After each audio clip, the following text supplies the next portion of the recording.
మీకు మామిడి పళ్ళతోనే మంచి జ్యూస్ రెసిపీ అనేది చెప్తాను. మన ఇంట్లో ఉన్న వాటితోనే ఈ జ్యూస్ అనేది చేసుకోవచ్చు. టేస్ట్ అయితే చాలా బాగుంటుంది. ఎండాకాలంలోనే ఇలాంటి జ్యూసులు తాగడం వల్ల మనకు చాలా మంచిదన్నమాట. మామిడి పళ్ళు అయితేనే బాగుంటుంది.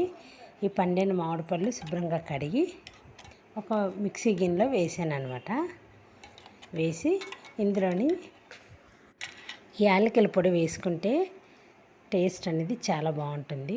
చిటికెడు యాలకుల పొడి వేసాను. కొంచెం పంచదార కానీ బెల్లం కానీ మనం వేసుకోవచ్చు. మీకు పులుపుకి తగ్గ పంచదార బెల్లం అనేది వేసుకోండి.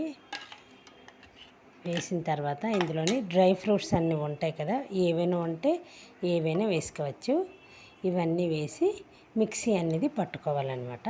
మిక్సీ పట్టుకున్నప్పుడు మీకు కావాలంటే ముక్కలు ముక్కలుగా కూడా చేసుకోవచ్చు, లేదంటే మెత్తగా కూడా చేసుకోవచ్చు.